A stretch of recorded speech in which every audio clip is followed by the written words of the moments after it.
अगर हमें कोई पागल बना रहा है तो धन की इच्छा पागल बना रही है। इसलिए अगले शब्द में कह रहे, धन दौलत कछु काम न आवे, कमल नयन गुण चित बिनु दीने, मन पछतई है भजन बिनु कीने। सबके दिमाग में एक रुपया ही छाया हुआ है। बड़ा विचित्र खेल है। खर्चा करने में छाती पीड़ा पैदा कर, संग्रह करने में संग्रह करते करते मर गए। गांव में धन एकत्रित करके दीवाल में गाड़ दिए, मोटी मोटी मिट्टी की दीवालें होती थी, और मर गए। जब दीवाल खुदी तब पूरा जीवन कंजूसी करके समेट कर या बैंक बैलेंस में जमा करते करते गणना में सुख का अनुभव हो रहा है। इतना इतना और जमा, इतना और जमा, मर गए। किसके काम आएगा? क्यों नाम रूपी धन एकत्रित ना कर पाए? क्यों धन के द्वारा गौ सेवा, साधु सेवा, समाज सेवा, नाना प्रकार की भागवतिक सेवाएं, ये क्यों नहीं लाभ ले पाए? ये धन का बहुत बड़ा प्रभाव है, माया का बहुत बड़ा अंग है, जो हर एक के दिमाग में अपना असर किए हुए हैं। हम जो भी प्रोग्राम करें उसका परिणाम धन हमारा होना चाहिए। चाहे वो कथा हो, चाहे वो यज्ञ हो, चाहे वो पूजा हो, जो भी हो। कोई बिरला ऐसा करता है जगत में, ऐसा नहीं कि नहीं है, कोई बिरला ऐसा करता है कि इसका फल हो श्री कृष्ण प्रेम लक्षणा भक्ति। है, ऐसा नहीं कहते कि नहीं है, पर सबके दिमाग में एक यही है कि जो मैं कर रहा हूं उसका परिणाम अच्छी धनराशि मिलना। इसलिए यहां कह रहे कि पछताओगे बाद में। क्या पछताओगे? अरबों रुपया बैंक में जमा करके पधार गए, वो भारतीय बैंक का वहीं रखा हुआ है, आपके केवल जीवन की श्वासें नष्ट हो गई। बस आसक्ति उसकी आपकी दुर्गति कराएगी। जीवन का समय आपको उसके संग्रह में गया, कुछ हाथ नहीं लगा। कितना भोगोगे? कितना भोगोगे? क्या खाओगे? कितना खाओगे? जब शरीर ही नहीं रहेगा तो ये सब खाना पीना किस कार्य में आया है, यदि सच्चिदानंद से चित्त नहीं जोड़ा। इसलिए पछताओगे यदि धन की प्रधानता जीवन में रही। तो आप सच्ची मानिएगा, आप जितने लोग बैठे हो, विचार करके अभी देख लो, वृंदावन की भूमि में बैठे हो। हम नहीं कहते कि सबके दिमाग में होगा, लेकिन आप देख लो, प्रधानता हर क्रिया के परिणाम में धन प्राप्ति की लालसा। हर क्रिया, साधु संग कर रहे हैं तो ऐसी कुछ आशीष हो जाए कि धन प्राप्ति हो जाए। हम ठाकुर सेवा, ठाकुर दर्शन, उपासना, सबका परिणाम एक धन की तरफ रहता है। सबका परिणाम। कोई बिरला ऐसा होता है जिसके दिमाग में धर्म होता है कि मैं जो भी करूंगा धर्म पालन के लिए करूंगा, मेरे जीवन का उद्देश्य है समस्त जगत को सुख प्राप्त हो, भगवान प्रसन्न हो जाए, बस। ये कोई बिरला करता होगा, बिरला। वो भक्ति का आडंबर करके, वो वैराग्य का नाटक करके, उपदेश का, व्यापार का, संसार का, चाहे वो परमार्थ हो या व्यवहार हो, दोनों में प्रधानता हमारी रहती है धन की।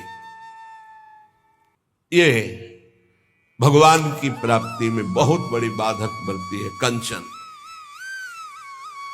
देखत को यहां जगत संगाती, तात मात अपने सुख भीने, ललित किशोरी द्वंद मिटे ना, आनंद कंद बिना हरि चीन्हे, मन पछितई है भजन बिन कीने।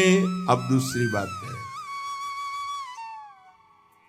देखत ही यह जगत संगाती। सबसे ज्यादा संसार में संगाती माना जाता है विपरीत शरीर को। काम, दूसरा है काम, विपरीत शरीर का संगाती। इसके लिए प्राण देने के लिए तैयार है। और जबकि वासना की निर्वासनिक स्थिति भगवान से होगी, किसी शरीर भोग से नहीं होगी। उससे तो जैसे अग्नि में और घी डालते जाओ तो बढ़ती चली जाती है, ऐसे ही वासना की शांति भोग में नहीं, त्यागात शांति अनंतरम। लेकिन ना जानने के कारण पूरे के पूरे जीवन नष्ट हो जाते हैं केवल भोग चिंतन से। बहुत आश्चर्य की बात है, यदि इसे भजन के बल से, भगवत कृपा बल से, गुरु कृपा बल से इसे संभाला न गया तो मिले भले कुछ ना, पूरे जीवन इसी का संकल्प बनता रहता है, चिंतन होता रहता है। ये ठग है जो हमारे जीवन को नष्ट कर देते हैं। कामिनी के संग की लालसा भगवत प्राप्ति नहीं होने देती। जैसे पहला था धन की प्राप्ति की लालसा, ऐसे ही जितना भी धन कमा लो, जितना भी सब कर लो, अंदर एक लालसा बनी रहेगी भोग भोगने की। ये अगर भावना शरीर भोग की बनी रहे तो ये भी भगवत प्राप्ति नहीं होने देती। कितना भोगोगे, कब तक भोगोगे? जब शरीर ही छूट जाएगा तो कौन तुम्हारा साथी होगा? बहुत विचित्र बात है, बहुत विचित्र बात है। देखत को यह जगत सगाती। इस संसार में केवल देखते देखते पूरा जीवन हो गया, कुछ नहीं देख पाए। 50 साल के हो गए, 40 साल के हो गए, भोगते भोगते जीवन व्यतीत हो, कुछ नहीं भोग पाए। क्या है? असंतुष्ट, वासना। इसी तरह से जितने संबंध हैं सब धोखे के संबंध हैं। उनमें यदि भगवत भाव करके नहीं जिए तो वो बंधन कारक है, धोखे में समय गया। पहला दिमाग में धन रहता है, दूसरा दिमाग में भोग रहता है, और जो इनको थोड़ा दबा पाया भजन से तो तीसरा दिमाग में रहता है हमारे यहां नाम हो जाए, लोग याद रखें। किसको लोग याद रखते? भगवान को याद नहीं करते, तुम्हें याद करेंगे। भगवान को नहीं याद करते, जिनके याद करने से कल्याण हो जाता है, तो तुम्हारे को कौन याद करे? बोले यार कुछ तो ऐसा हम कर जाएंगे। कितने का कर जाओगे? क्या कर जाओगे? अरे जिन्होंने अनंत ब्रह्मांड बना दिए उनका नाम नहीं ले रहा तो तुम 1-2 महल बना दोगे, 1-2 पौशाला और अस्पताल खोल दोगे, तुम्हारा नाम चलेगा? श्री कृष्ण ने अनंत ब्रह्मांड बनाए, सब थोड़ी नाम जप कर रहे हैं उनका। तुम्हारा कौन नाम जप करेगा कि भाई बहुत यश कीर्ति की आखिरी चाह। इसीलिए कह रहे हैं कि ललित किशोरी द्वंद्व मिटे ना, आनंद कंद बिना हरि चीने, मन पछितई है भजन बिन कीने। थोड़ा समय रह गया है। जितने सत्संग सुन रहे हो इतना समझ लीजिए, अब हमारे जीवन का थोड़ा समय रह गया है। अब तो जाग जाओ, इन 3 में सोना बंद कर दो। ललित किशोरी जी कह रहे हैं ये जो धन की लालसा, अरे बोले तुम तो बाबा जी हो, तुम्हारा चल जाएगा, हमारा गृहस्थी में बहुत जरूरतें हैं, धर्म पूर्वक कर्तव्य कर्म करो, उससे जो मिल रहा है संतोष धारण करते हुए अपनी स्थिति के अनुसार ब्याह बरादी जितने कार्य है सबका होता है सृष्टि में। आज दुख पाया जा रहा है अपनी स्थिति से हटकर करने पर, आज दुख पाया जा रहा है केवल प्रशंसा के लिए करने पर। अगर आपकी स्थिति गरीबी की है तो आप किसी गरीब वर्ग को ढूंढिएगा, आपकी पुत्री सुखी रहेगी। ये भ्रम छोड़ दो कि थोड़ा हमसे बड़ा धनी हो, बहुत हानि हो जाएगी। अगर आपकी स्थिति है और अपनी स्थिति के घर में बेटी का ब्याह करोगे तो बहुत सुखी रहोगे। अगर अर्थ की प्रधानता रखकर बेटे का ब्याह करोगे तो दुखी रहोगे। देख लेना, परिणाम में देख लेना। इसीलिए धन के लिए तुम इतना व्याकुल मत हो, कर्तव्य कर्म करो, जैसी परिस्थिति उसके अनुसार चलो। भोग के लिए इतना व्याकुल न रहो, जो धर्म पूर्वक पाणी ग्रहण किया है भगवान की पूजा की भावना रखकर उसका, तो आप उससे मुक्त हो जाएंगे। नाम चिंता मत करो, नाम जप करो तो तुम्हारी विमल कीर्ति यहां नहीं भगवान के दरबार में होगी। ये मम जन है, ये मेरा जन है। जैसे अम्बरीश जी की चर्चा भगवान के दरबार, भक्तों के यहां भगवान की जैसे चर्चा होती, ऐसे भगवान के दरबार में महाभागवतों की चर्चा। इतना नाम जप करो, इतना ठाकुर सेवा करो कि भगवान अपनी सभा में आपको याद कर ले। इससे बड़ी क्या बात होगी। त्रिभुवनपति की सभा में तुम्हारा यश गाया जाए। जग जाओ। अगर अभी नहीं जगे तो फिर अब जगने का समय नहीं है, जगाया जा रहा है। ये सत्संग है मोह निद्रा से जगाने का। यहां तुम जिससे और किसी से प्रीति करते हो वो तुम्हें सुला देगा, जगाएगा नहीं। मोह भरे वचन बोल करके, मोह भरे कपट भरे वचनों को सुनने में बहुत अच्छा लगता है, लेकिन जब अध्यात्म और सत्य के वचन तो ऐसे लगते हैं बहुत कड़वे। मुंह मीठा भीतर कपट, पर्दा रहे है बास। मुंह में मीठा बोल रहे, हृदय में कपट है, वहीं पर्दा लगाए भगवान बैठे वहीं देख रहे। जो सतमार्ग के पथिक है उनकी जबान में भले तुम्हें कड़वाहट लगे, लेकिन हृदय बहुत मीठा है और बेपर्द होकर भगवान वहां से बोल रहे। पकड़ पाओ तो पकड़ लो। गोला मारे ज्ञान का संत सिपाही कोय, उत्कट जिज्ञासु बने तो अजब उजाला होए। अजब उजाला होए अंधेरा सब ही नासे, अंतर्मुख हो लखे आत्मा अपनो भासे। कहे निर्भयानंद होए जिज्ञासु भोला, और जब संत मिले सिपाही तो ज्ञान का मारे गोला। अगर भगवान का पार्षद कोई संत जो विशुद्ध स्थिति में है, उसके वचन क्या करते हो, गोला का काम करते हैं। बोले ऐसा ज्ञान का गोला माला कि काम क्रोध लोभ मोह मद मत्सर सब मर गए और दिव्य प्रकाश हो गया हृदय में। गोला मारे ज्ञान का संत सिपाही कोई, उत्कट जिज्ञासु बने और अजब उजाला होए।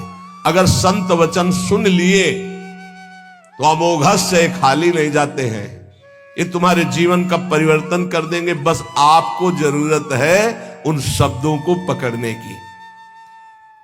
जिस समय अंतर्मुखता बढ़ने लगे, आपको अपने दोष दिखाई देने लगे, जान लेना संत वचनों का प्रभाव शुरू हो गया है। अंतर्मुख हुए लखे, अपने दोष दिखाई देने लगे। मेरे में ये कमी, मेरे में ये कमी, हे भगवान ये मेरी कमियां कैसे दूर होंगी। तो जान लो संत संग का प्रभाव आपके ऊपर पड़ रहा है। आत्मा अपनो भाषे, अपने आप से अपने स्वरूप का बोध प्रारंभ हो जाता है जब किसी सच्चे संत का संग मिलता है। पाता है निज आत्मा विषयन सो मन रोक, काम क्रोध के वेग की जो सही जावे झोंक। संत संगी वही है जो काम क्रोध के वेग को सह जाए। काम आया सह गया, क्रोध आया सह गया। हमें देखते हैं कि काम क्रोध को सहने की तो वृत्ति साधक में है, लेकिन ईर्ष्या को सहने की शक्ति नहीं है। वो जहां ईर्ष्या करता है, दूसरे से निंदा करने लगता है, तो फिर उसकी काम क्रोध की शक्ति बढ़ जाती है और वो सहन करने में असमर्थ हो जाता है। अहम मैं जितेंद्री हूं और ईर्ष्या दूसरे की उन्नति देखकर डा होना, जलन होना, जहां आया तो फिर वो वही परास्त हो गया जहां जीत रहा था। इसको पकड़ना। गुरु कृपा से काम और क्रोध पर विजय प्राप्त करने की योग्यता साधक में आ जाती। बहुत शीतल हृदय होने लगता है, लगता है क्या कुछ नहीं। और जहां उसके अंदर ये अहम आया और दूसरों को देखकर जलन होने लगी, अपने में अहम आने लगा, वहीं उसकी सामर्थ्य घट गई और वो उसी विषय के लिए रोने लगा। काम क्रोध आदि उसको परास्त करने लगे। समझना, इस बात में आध्यात्मिक चर्चा है जिससे आपको परम पद मिल जाएगा। आप अगर गुरु शरणागत है तो काम क्रोध आपके अंदर स्फुरित होंगे, परास्त नहीं कर सकते। चिंगारी की तरह स्फुरित होंगे, ज्वाला की तरह नहीं, पक्का समझ लो। दो बातें हैं यदि तुम काम क्रोध से परास्त हो जाते हो। पहला, आप गुरु आज्ञा का उल्लंघन करके कोई गंदी बात देख रहे हो, कोई गंदी बात कर रहे हो, कोई गंदी बात करने वाले लोगों का संग कर रहे हो। अगर ये नहीं तो फिर तुम काम विजयी होने का अहंकार कर रहे हो। अन्यथा स्फुरणा होती है और शांत हो जाती है। उसी मार्ग से चले हुए अनुभव की ये बात है। हम किसी की दूसरी तर्क वाली बात नहीं मान सकते, छाती की बात मानते। ऐसे स्फुरण होता है और शांत हो जाता है, क्योंकि उसके लिए कोई चारा नहीं है। धीरे धीरे स्फुरण भी बहुत कम होने लगता है। पर जहां देखा गया अपने में अहंकार आया कि मैं जितेंद्री, और जहां दूसरे की उन्नति से डाह, तो फिर वही उसको परास्त कर देते। चिंगारी को ज्वाला बनने में देर नहीं लगती। वो चिंगारी तब शांत होती है जब भगवत साक्षात्कार हो जाता है, सूक्ष्म रूप से विकार रहते हैं। पता है निज आत्मा विषयन सो मन रोक। जब संत वचन रूपी प्रकाश आपके हृदय में हुआ, तो ये जब पता हो गया कि तुम देह नहीं हो, भले अनुभव नहीं हुआ, तो अपने मन को विषय में जाने से रोको। बोले काम क्रोध के वेग की जो सही जावे झोंक। इनका झोंका आता है हवा का, जैसे झोंका, हवा का झोंका आवे, तूफान आवे, किसी पहाड़ का आश्रय ले लो, बच गया। छोटी मोटी पेड़ आदि का आश्रय मत लेना, नहीं टूट के गिर जाएंगे आपके ऊपर, वही मार देंगे। क्या करना है? पहाड़ का आश्रय। पहाड़ कौन है? भगवान के प्रेमी महाभागवत जनों के वचन, या भगवान नाम, या भगवत लीला गुण कीर्तन। जहां कामादि दोष आवे मंजीरा उठाओ, राधा राधा राधा एक मत सुनो मन की। देख लो अभी साफ हो जाएगा गंदगी जो आई थी। या कोई संत के उपदेश सुनने लगो, या भगवान की लीला गायन करने लगो। प्रियालाल के चले जोई जोई प्यारो करे शुरू करो, और आज वह देखियो तो प्यारी, चले जाओ वहां तक। 84 पदों का गायन पक्का। जब तुम्हें काम सतावे, चतुरासी जी का गायन शुरू कर देना, गायन। और अगर ना चला जाए तो हमसे बताना, ये निज अनुभव की बातें हैं। चतुरासी जी का फल ही है भवजल निधि को नाव, काम पावक को पानी। तो जो सही जावे झोंक, ये आंधी आती जाएंगे, टिकेंगे नहीं। आगमा पाइनो अनित्यास्तास्ति क्षस्व भारत। जो सही जावे झोंक यार विक्षेप हटावे। निद्रा और आहार जुक्ति सो धीरे से घटावे। समझिए, काम क्रोध की झोंक आई तो कह रहे यार इस सह जाओ, भारी विक्षेप है, थोड़ी देर के लिए है, विचलित मत होना। विचलित वही होगा जो काम की खुराक रखे हुए है। खुराक क्या है? मोबाइल खोला, गंदी बात देख ली, या कोई अपने हाथ से गंदी क्रिया कर ली, या गंदे जनों का संग कर लिया। इससे क्या होगा? आप झोंक नहीं सह पाएंगे विकार की। कह रहे हैं जो सही जावे झोंक यार विक्षेप हटावे। प्रभु के दर्शन में यही बाधा है, नहीं तो खुले टहल रहे हैं। वृंदावन है, यहां खुले प्रभु टहल रहे हैं, बस दृष्टि चाहिए। यार का तात्पर्य बहुत प्रेम भरा शब्द है। मित्र एक बार सह जाए इसकी झोंक को, आगे निकल जाएगा। जो सही जावे झोंक यार विक्षेप हटावे। तो विक्षेप कैसे हटेगा? बोले निद्रा और आहार जुक्ति सो कछ धीरे से घटावे। बस कल भी चर्चा हुई थी निद्रा और आहार को कम करने की, पलटू स्वामी की। इन निर्भयानंद जी बड़े सिद्ध महापुरुष ब्रह्मानंद में डूबे हुई। इन दो पर असर साधक अपना दिखा दे। ये दो सबके ऊपर असर दिखाए, पूरा जीवन व्यतीत हो जाता है खाना और सोना। अच्छा भोजन और खूब चक सोने को मिले। कह रहे कि अगर परमार्थ का लाभ लेना है तो साधक दो पर अधिकार करे, नींद और भोजन। फिर बार बार कहते हैं अभ्यास अभ्यास। नींद और भोजन, ये दो, निद्रा और आहार। फिर तीसरे पर विजय जो मैथुन, फिर चौथा जो भय। ये चार ऐसे दोष है पूरी सृष्टि को अपने अधीन किए। निद्रा, भय, आहार, मैथुन, ये सब के सम जग उपजाए, सब इसी में फंसे हुए। ऐसा साधक इन चारों पर विजय प्राप्त करनी। निद्रा, तब जब आहार पर आप संयम करेंगे। बहुत बार आहार पे चर्चा होती, भाई आहार को संभाल लो, इसको बढ़ाते चले जाओ, एक एक कवल बढ़ता चला जाएगा, इसको घटाते चले जाओ, घटता चला। 400 ग्राम में पूरे 24 घंटे शरीर का सम्यक मेहनत करते हुए पोषण हो जाएगा 400 ग्राम में। यहां यही है कि अगर आप भगवत मार्ग में चलना चाहते हो तो आहार पर संयम करो, तो नींद पर संयम हो जाएगा। आहार पर संयम करो, पर इतना भी संयम न करो कि सीढ़ी चढ़ने उतरने लायक न रहो। उचित आहार लो जितना आपको नींद ना सतावे। ये बहुत बड़ी सिद्धि है। अगर आप निद्रा और भोजन पर शासन नहीं किए तो काम और क्रोध पर शासन नहीं कर पाओगे, पक्का।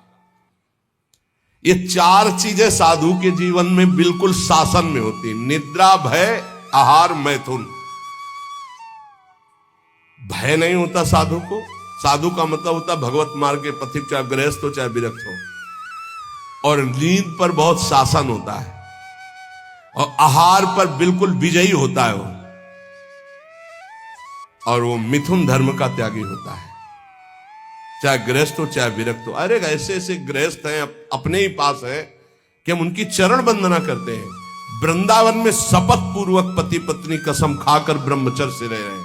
सच्ची कहते हैं, हृदय से साधु बनने पर भी पूरे जीवन डर रहा है इसी बात का। और वो पति पत्नी एक जगह रह करके संयम से हैं, हम उनकी चरण वंदना करते हैं, चरण वंदना करते हैं।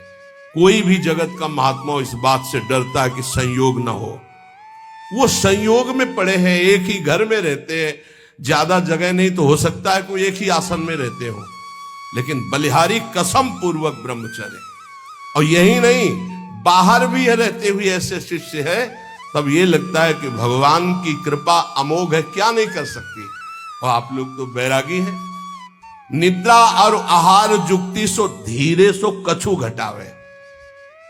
धीरे धीरे घटाना चाहिए। नींद और आहार, देखो संतों ने कहा है, निद्रा और आहार जुक्ति सो कछु घटावे। कहे निर्भयानंद झूठे जाने सब नाता, विषयन सो मन रोक आत्मा निज का पाता। जब समस्त विषयों पर विजय प्राप्त कर लेता है तो आत्मानंद का उसे अनुभव स्वयं होने लगता है। अष्ट सिद्धि नौ निधि हमारी मुट्ठी में हरदम रहती। ये नाम जापक, ये सांसारिक लाभ की तो बात जाने दो। अष्ट सिद्धि नौ निधि हमारी मुट्ठी में हरदम रहती, नहीं जवाहर सोना चांदी त्रिभुवन की संपत्ति चाहती। भावे ना दुनिया की बातें दिलवर की चर्चा सहती, ललित किशोरी पार लगावे माया की ये सरिता बहती। राधा राधा राधा, सब सिद्धियां सब लाभ आपको प्राप्त है। जो नाम जापक अपने कर्तव्य को भगवान में समर्पित करता है वो कैसा सिद्ध महापुरुष हो जाता है। जगत गुरु भगवान श्री कृष्णचंद्र जी गीता जी में महापुरुष की स्थिति का वर्णन करते हैं। त्यक्त्वा कर्म फला संगम, बहुत दिनों के बाद आए। त्यक्त्वा कर्म फला संगम, नित्य तृप्तो निराश्रयः, कर्मण्यभिप्रवृत्तोपि नैव किंचित करोति सः। इसीलिए बीच बीच में रुक जाता है कि बहुत स्थिति का ऊंचा वर्णन यहां है, और उसके लिए कुछ साधना चाहिए। जब तक अच्छी साधना नहीं होगी तो सिद्धावस्था को समझ पाना बड़ा कठिन होता है। और ये भगवान की वाणी ऐसे अर्थ पढ़ लेना तो अलग बात है, उसको समझना। त्यक्त्वा कर्म फला संगम, नित्य तृप्तो निराश्रया। देखो पहले एक एक शब्द में डूबा जाता है। शास्त्रों का मनन कैसे होता है? निराश्रया, किसी का भी आश्रय न हो। सिद्ध पुरुष कैसा होता है? निराश्रित होता है, एकमात्र अपने स्वरूप में स्थित या भगवान में स्थित, सब अन्य आश्रय रहते। और यहां एकमात्र भगवान ही का आश्रय नहीं और सब आश्रय है। देख लो अंदर से। सिद्ध पुरुष कहता होता है नित्य तृप्तो, कभी कोई चाह ही नहीं होती, जैसे गले तक छका हो फिर उसको कुछ भी नहीं, नित्य तृप्त हो। त्यक्त्वा कर्म फलासंगम, किसी भी कर्म की कोई भी फल की आशा नहीं रहती। कर्मण्य भी प्रवत्तोपि नयु किंचित करोति सः, अच्छी तरह कर्म करता हुआ भी वो किसी कर्म का कुछ फल नहीं चाहता। स्वाभाविक केवल भगवत प्रेरणा से कर्म हो रहे हैं, उनके कोई फल की इच्छा नहीं, क्योंकि जो सब कर्मों का परम फल है वो भगवान का साक्षात्कार उनको प्राप्त हो गया है। ये सिद्ध पुरुष के लिए श्लोक गाया गया है।